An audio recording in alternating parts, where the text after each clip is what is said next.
ঘরটায় শুচ্ছে বুঝলে। আর মহিমা নিরঞ্জনকে আমাদের ঘরটা ছেড়ে দিলাম। ওরা তো ওখানেই শুচ্ছে, কিন্তু তুমি শোবে কোথায়?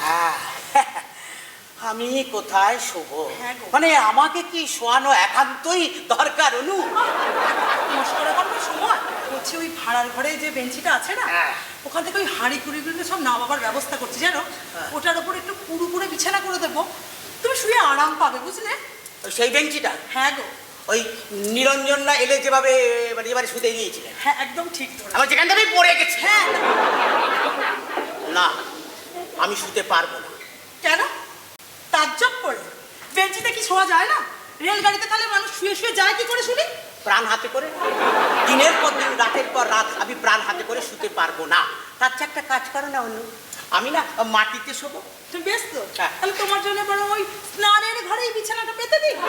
আমি স্নানের ঘরে শুই মাসিমণি, আমি শুই। স্নান করার ঘর কি ঠান্ডা তাই না হবে। মা, তুই কেন শুতে যাবি? তুই তো আমার কাছে শুবি মা। আমি তোমার সাথে শোবো। হ্যাঁ। আমি স্নানের ঘরে শুতে পারবো না। কেন?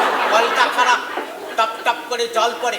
আমার ব্রহ্ম তালুতে জল পড়লে আমার তালুটা গরম হয়ে যায়, আমার ঘুম হয় না। তাজ্জব করলে ছাতা মাথায় কি শোয়া যায় না? শোয় না মানুষ? তার চেয়ে না আমি না বাইরে গিয়ে শুই, আমার ঢের আরাম ওই চেয়ার। এই দাঁড়াও দাঁড়াও, কি হলো? ওই বাইরের চেয়ারটা? হ্যাঁ। হ্যাঁ গো, নিরঞ্জন তো অনেক রাত অব্দি ওই চেয়ারটাতে বসে গল্পের বই পড়ে আর সিগারেট খায়। হ্যাঁ। সে কথা কি তুমি একদম ভুলে গেছো? তাহলে আমার শোবার কথা তোমার অন্তত ভাবতে হবে না। আমি বাইরে শোবো। ও ছেড়ে দাও, আমি বাইরে ফুটপাতে শোবো, নাহলে আরো বাইরে যাবো। কি যে করে তোর মেশামশাই। মাসিমণি তো চলে গেল।